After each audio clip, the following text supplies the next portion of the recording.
see. He will make a way for me.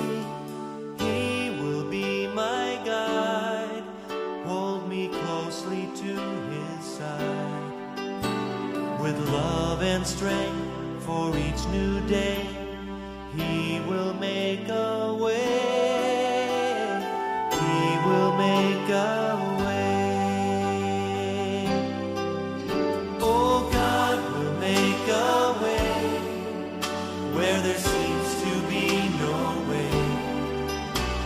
He works in ways we cannot see.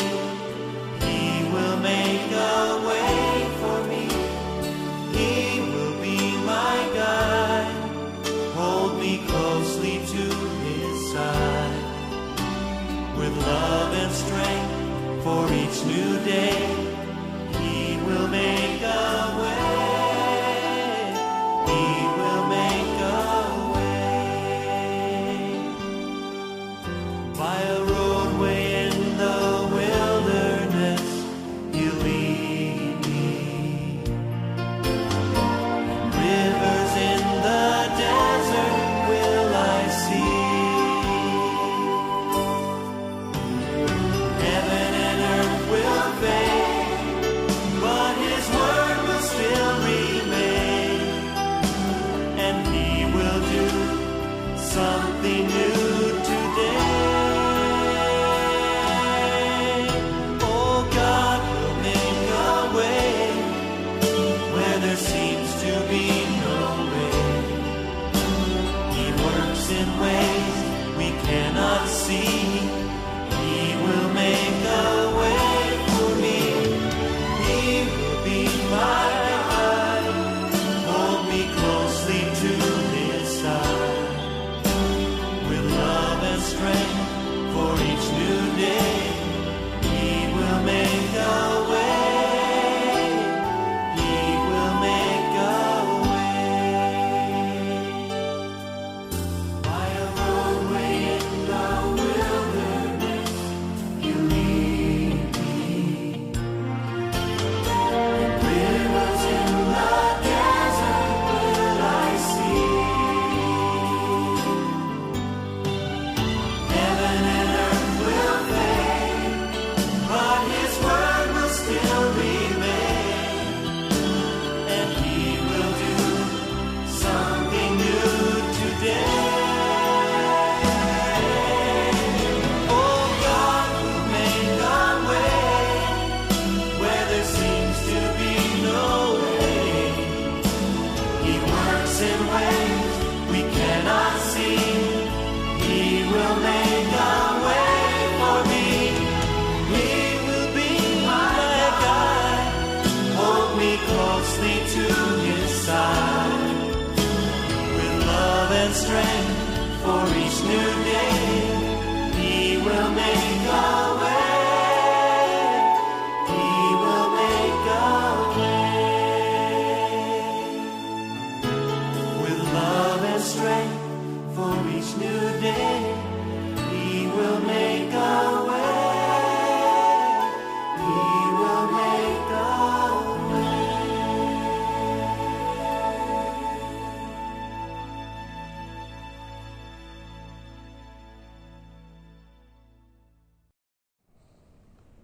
Good evening, KMC family, and all those who are watching virtually this Bible study on the book of Jonah, the minor prophet who did not listen to Lord in the beginning and later on listened to the Lord.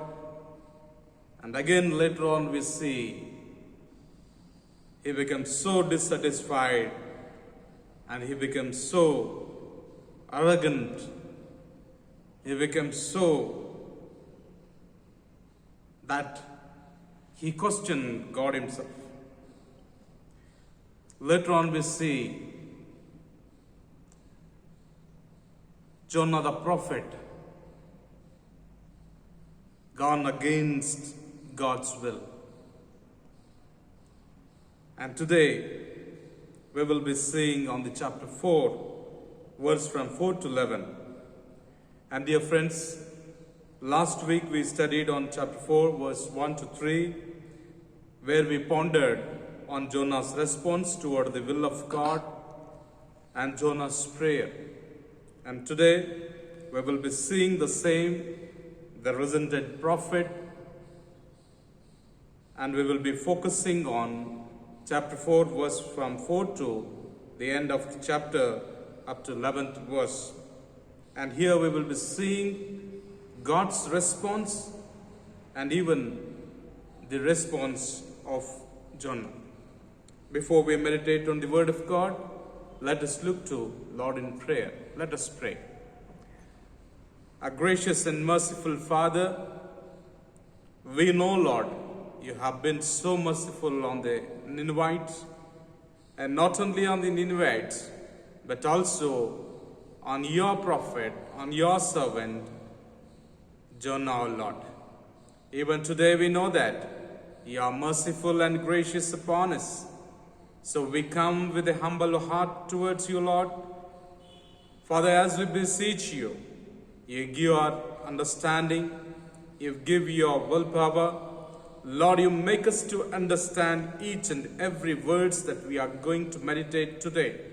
As we are going to meditate on Jonah chapter 4, verse from 4 to 11, you give us your insights, Allah. Lord, we can meditate upon it, and Lord, we can understand, we can ponder, and Lord, we can walk according to it. In the most precious name of our Lord and Savior Jesus Christ, I pray. Amen. Dear people of God, the word of God says here, Jonah chapter 4, verse from 4 to 11, as it says, "And the Lord said, do you do well to be angry?" Jonah went out of the city and sat to the east of the city and made a booth for himself there. He sat under it in the shade till he should see what would become of the city. Now the Lord appointed a plant and made it come up over Jonah, and it might be shade over his head, to save him from his discomfort. So Jonah was exceedingly glad because of the plant. But when dawn came up the next day, God appointed a worm that attacked the plant so that it withered. When the sun rose, God appointed a scourging east wind, and the sun beat down on the head of Jonah so that he was faint. And he asked that he might die, and said, "It is better for me to die than to live." But God said to Jonah, "Do you do well to be angry for the plant?" And he said, "Yes, I do well to be angry, angry enough to die." And the Lord said, "You pity the plant for which you did not labor, nor did you make it grow, which came into being in a night and perished in a night. And should not I pity on Nineveh, that great city in which there are more than 120,000 people who do not know their right hand from their left, and so also much cattle?" Here, and so reading, we see here, dear people of God, God is responding to Jonah's question. From fourth chapter, verse from 1 to 3, we already saw how Jonah reacted to God's decision. What was the God's decision that we saw it in the chapter 3, where it says, chapter 3, verse 10, it says, "When God saw what they did, how they turned from their evil ways, God relented of the disaster that he had said he would do to them, and he did not do it." And that was the decision of God. And to that decision, Jonah surprisingly gone against. Whereas we thought, as a Christian usually, whatever Jesus Christ has taught us, so in that way, we may think that. And it's our understanding that Jonah should have been very much happy for this decision. But what happened to Jonah that he resented? That he became so dissatisfied? That he became so arrogant against the decision of God? Verse 1 says, "But it displeased Jonah exceedingly, and he was angry." It means the decision of God displeased exceedingly. Exceedingly means it became even anger. Why? Maybe the question of his reputation, that he gone to the Nineveh and he said that God will come, God will destroy, there is a judgment that Nineveh will be going to be destroyed within 40 days. What he said, it was not done. Maybe because of that he was so much dissatisfied. It's one possible thing. And the other possible thing is, he might have some intention against this Ninevites. He might have thought that this Ninevites, the cruel, crooked people, the killers, the murderers, should not repent. Even though if they are repenting also, they should be perished. They should be destroyed. They should not be saved. Maybe this also the reason for him. And what could be our stand if we are in the place of Jonah? When we are reading the Word of God, we have to place ourselves in the character. Then only we can understand the depth of that character. What could be our stand at the time? Even what is our stand at this present moment, in our present situation? Maybe many times we are facing this kind of situations in our life. Whenever we prayed, or whenever we thought this could happen, and that is not happening. Maybe we start to blame the God who created the heavens and the earth. Maybe we are blaming him because he is not going to do what we thought.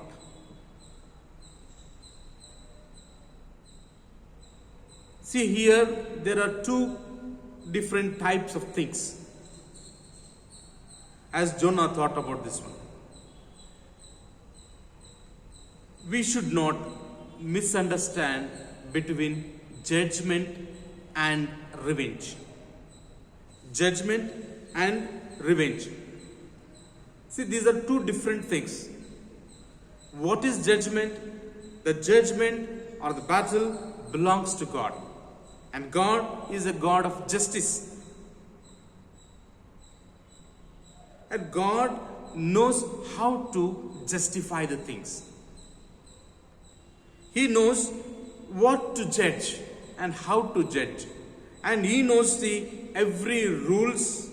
He knows whatever the commandments that he is going to give. He brings everything into the judgment, and he will judge according to his will. And his justice will be right. He cannot do anything wrong because he is God.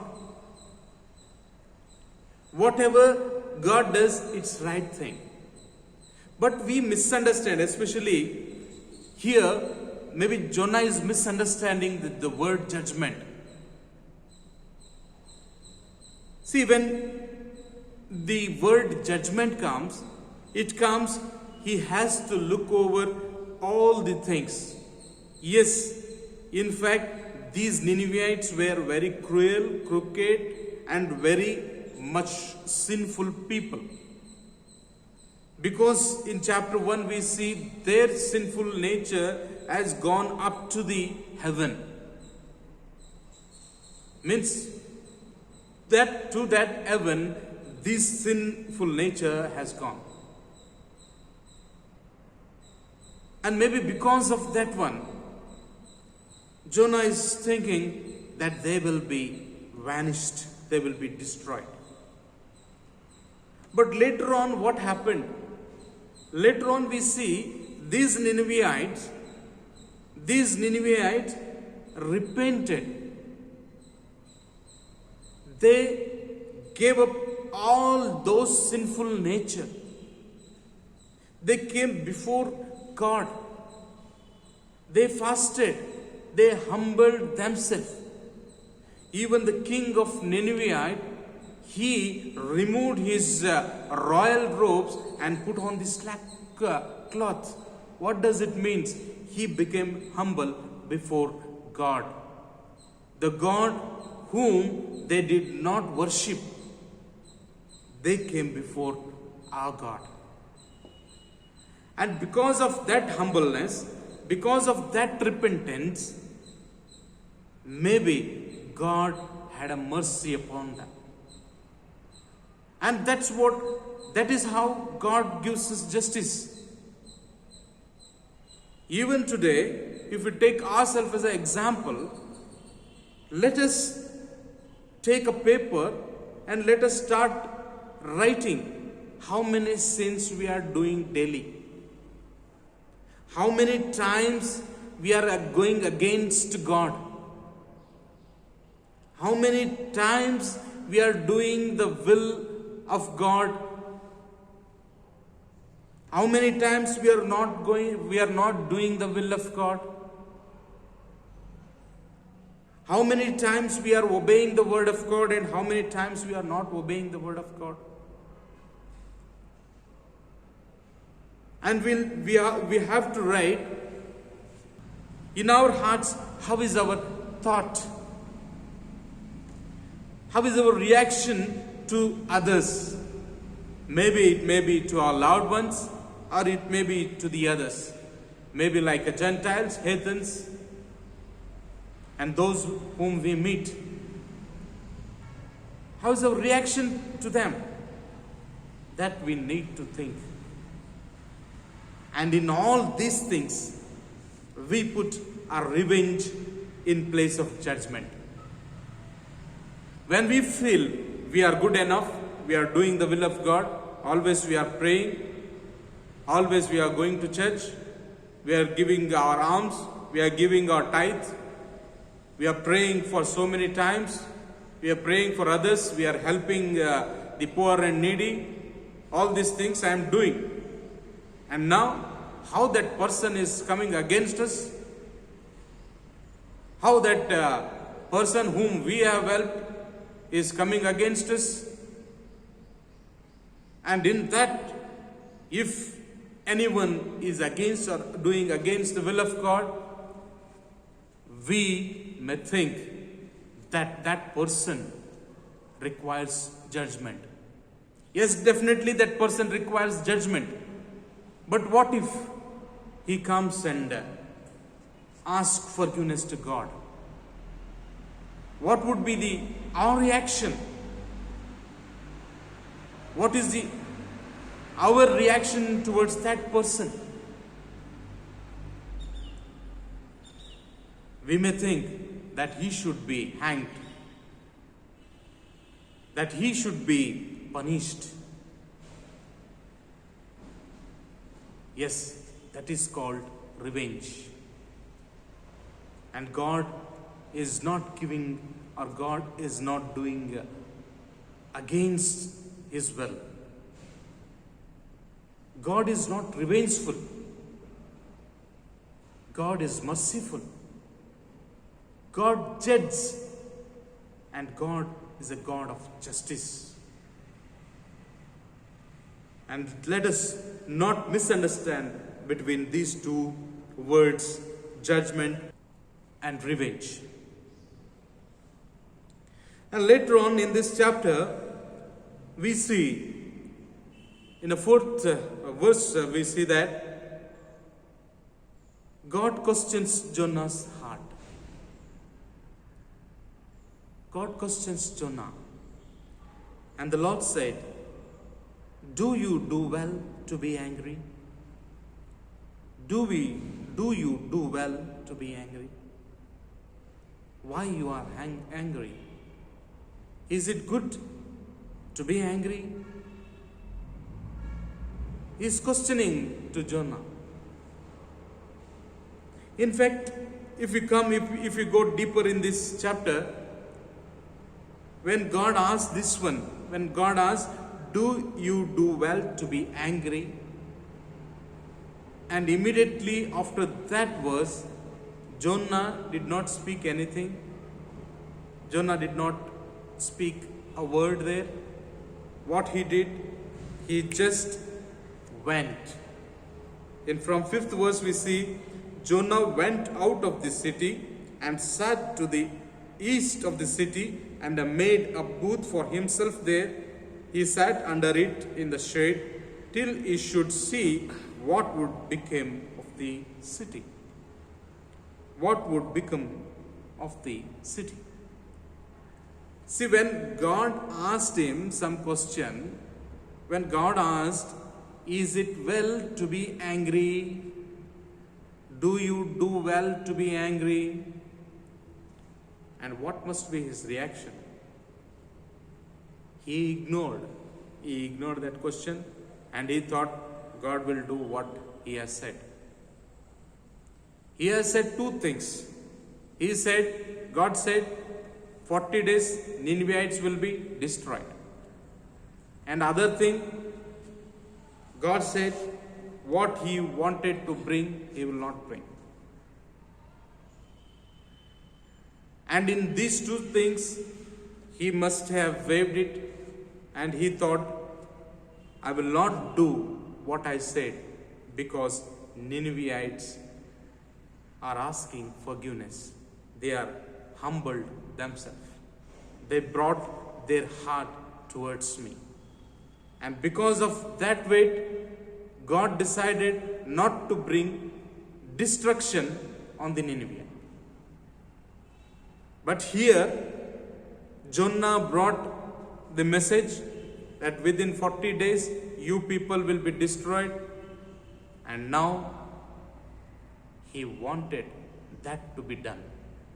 He wanted Ninevites to be destroyed. And that's why he ignored God's question and went up to the hill and sat there, seeing what will happen to this city. We'll see how this city will be destroyed. Let us again put ourselves in the place of Jonah here. Let us again ourselves think about it. Many times in our Bible, God has asked many questions to the people. See, if you start thinking about that one, in Genesis 3 we see, he asked to Adam and Eve, "Where are you? Who told you that you were naked? What is this you have done?" In Genesis 4 we see, "Where is your brother Abel? What have you done?" In 1 Samuel 13:11 we see, "What have you done?" In Isaiah 6 we see, "Whom shall I send? Who will go for us?" And in Matthew 16 we see, Jesus asked, "Who do you say that I am?" These were the questions that God and Jesus asked his people. He asked questions so that we can rectify ourselves, so that we can understand what is our fault, so that we can come to know that what is the will of God in your life. He asked questions to clarify the things. That's why he asked, do you do well to be angry? But Jonah doesn't want it to be clarified, doesn't want it to be done clear, but he wants what is in his mind. Long before, in one of the magazine, hopefully it must be in the magazine In Touch, that I read one small illustration there. The illustration says like this: in our mind, there are two bulls. There are two bulls that are fighting each other. They are fighting each other, and at the last, which bull win the match? The one to whom we feed. One to whom we feed. If we feed the good bull, it will win against the bad. And if we feed the bad bull, the bad will win against the good. If we feed good bull will win against the bad, and if we feed bad, the bad will win against good. And it is our decision. It is we that decide which has to win.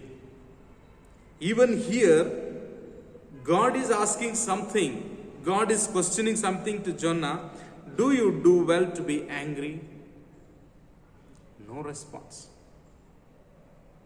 No response. Because he is feeding what he wanted. And later on, what happens we see here.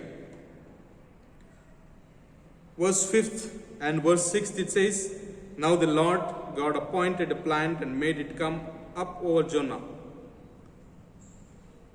In these verses, from verse 5 to 8,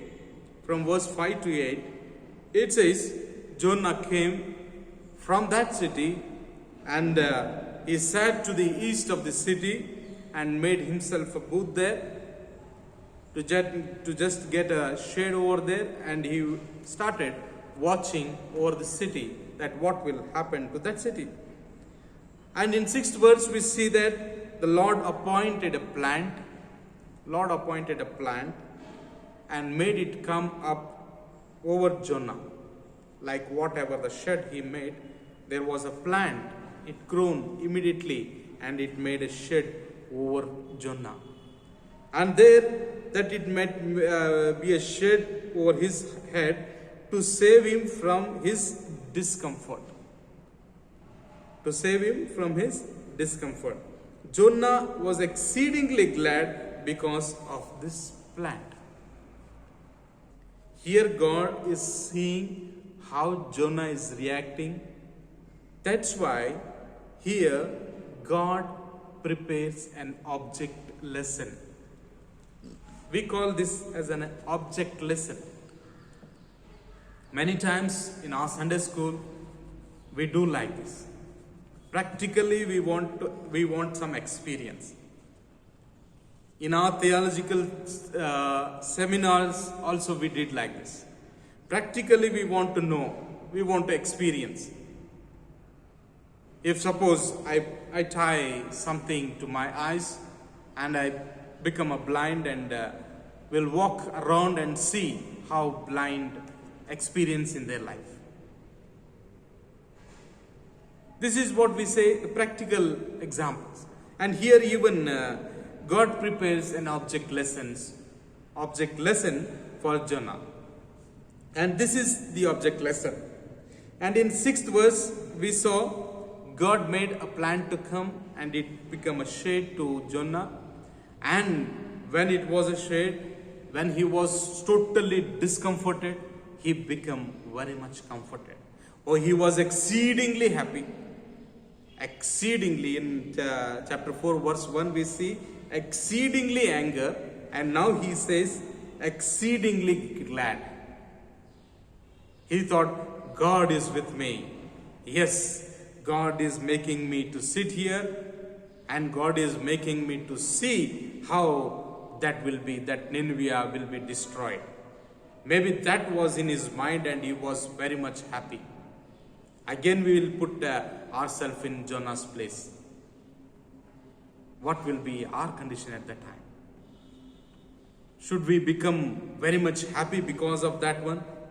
Yes, of course, when we are discomforted, when the comforting things comes, we will become glad. But should we become glad because of something is destroying? Should we become glad that someone is coming near to God? Should we become glad because someone is saved whom we hate? That is what we need to think. And verse 7 says, but when dawn came up the next day, God appointed a worm that attacked the plant so that it withered. When the sun rose, God appointed a scorching east wind, and the sun beat down on the head of the Jonah so that he was faint. And he asked that he might die and said, it is better for me to die than to live. 3 things God did here to Jonah. 1, God appointed a plant and it grown. God appointed a worm so that it can bite the plant and plant is withered. Later on, God appointed a scorching east wind so that this Jonah become discomfort again. When he was discomfort, God made him comfort. And again, God wanted to teach him something. That's why he sent a worm. And that worm made the plant destroy. And later on we see, to add to his discomfort, God sent the wind, east wind, so much of hot at that time. He became so discomfort that again he started saying, it is better for me to die than to live. What does this mean to? It means that Jonah wants comfort. Jonah wants what he is thinking. What is in his heart or what is in his mind, he wants that to be happen. Jonah does not want the discomfort things. Jonah wants everything to be in his comfort. And that's why he becomes so angry that he said, it is better for me to die than to live. How painful it is. How painful it is to God that his own servant, the one who appointed that he become his prophet. His prophet, the one who know everything about God. Because he says in chapter 3, God, I know you are gracious. I know you are merciful. I know you are abounding in steadfast love. You are slow to anger. Jonah knows the nature of God. Even then, he has something other in his mind. He wanted God to be a destroyer. He don't want God to be a merciful God. He want God to be a destroyer because Jonah said so.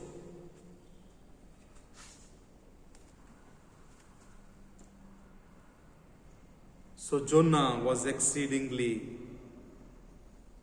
glad because of that plant.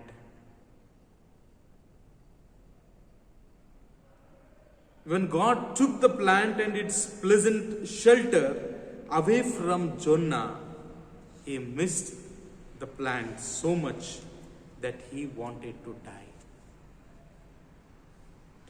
If, dear friends, like Jonah, you want to complain, you will soon have something to complain of.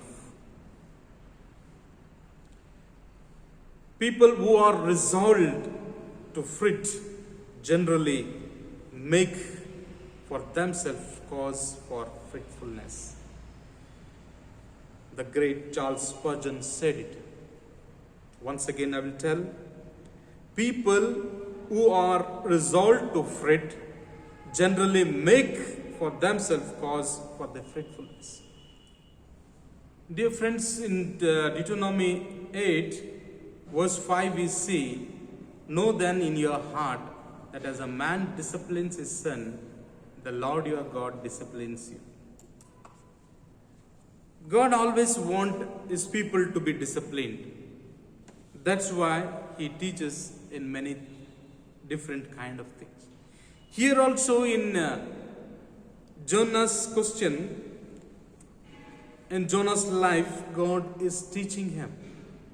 God is teaching him a lesson.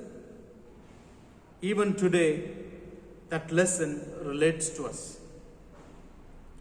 And in New Testament also, Jesus Christ has taught us a good lesson there. The parable of unforgiving servant, which we see in Matthew 18, verse 21 to 35. There we see two persons, one king, and there it says like this. Therefore, from 23 onwards I am reading. Therefore the kingdom of heaven may be compared to the king who wished to settle accounts with his servants. When he began to settle, one was brought to him who vowed him 10,000 talents. And since he could not pay, his master ordered him to be sold with his wife and children and all that he had, and payment to be made. So the servant fell on his knees, imploring him, have patience with me, and I will pay you everything. And out of pity for him, the master of that servant released him and forgave him the debt. But when the same servant went out, he found one of his fellow servants who owed him 100 denarii. And seizing him, he began to choke him, saying, pay what you owe. So his fellow servant fell down and pleaded with him, have patience with me, and I will pay you. He refused and went and put him in the prison until he should pay the debt. When his fellow servants saw what had taken place, they were greatly distressed, and they went and reported to their master all that had taken place. Then his master summoned him and said to him, you wicked servant, I forgive you all the debt because you pleaded with me And should not you had mercy on your fellow servant as I had mercy on you? And in anger his master delivered him to the jailers until he should pay all his debt. So also my heavenly Father will do to every one of you if you do not forgive your brother from your heart. What a parable here. Jesus Christ, a God, is forgiving us, forgiving our sins, and it is our duty to forgive others. Dear friends, what kind of parable is this? The parable which shows the unforgiving servant. When we are forgiven, we need to forgive others. When my debts are forgiven, we have to forgive others who took debts from me. And that is the law of God. God says, I forgive you, so you forgive others. Here what happens? Jonah was forgiven when he fled from God. God called him, and again Jonah repented. He prayed, and God forgave him and made him to come to Nineveh to do his work. But whereas Jonah don't want to forgive the Ninevites, don't want God to be a merciful God. Let us put ourselves in Jonah's place. Are we able to forgive others?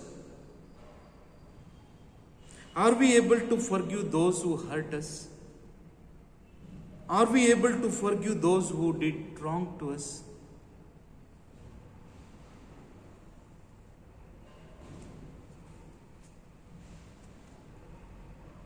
Are we able to forgive those who are harming us? Are we able to pray for others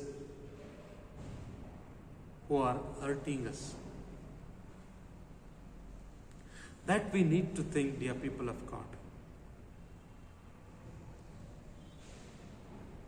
We need to think God is giving us so much of understanding.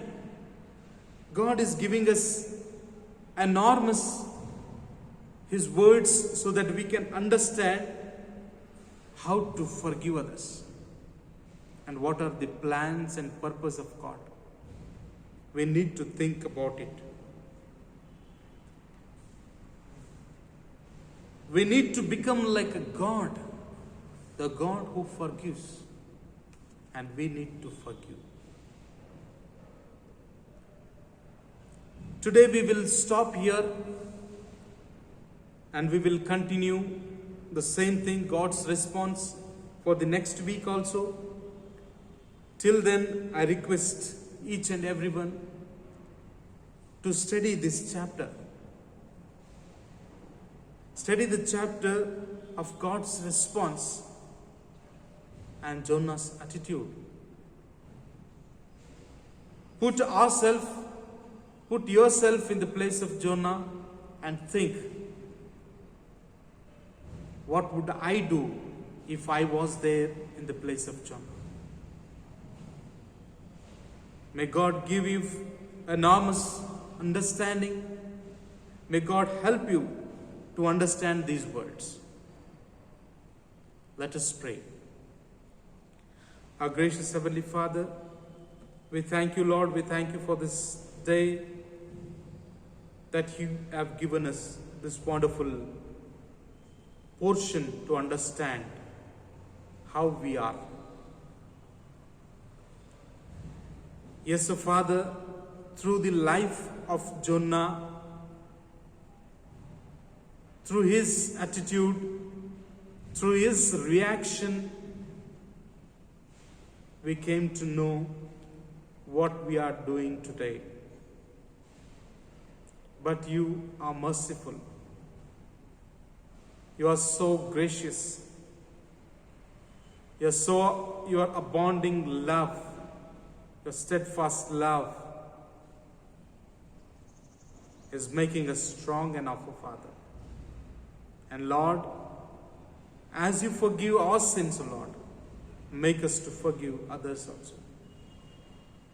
Make us to have a mind which you had, O Lord. Help us to do better in our life. Help us to be calm. Help us to become like you, like Jesus Christ. Help us to become humble and obedient. Lord, I submit ourselves and all those who are watching virtually this Bible study. In the most gracious name of our Lord and Savior Jesus Christ, I pray. Amen. Now let us receive the benediction. Now may the grace of our Lord Jesus Christ, the love of the Father, and sweet communion of the Holy Spirit rest and abide with each one of us, now and forevermore. Amen.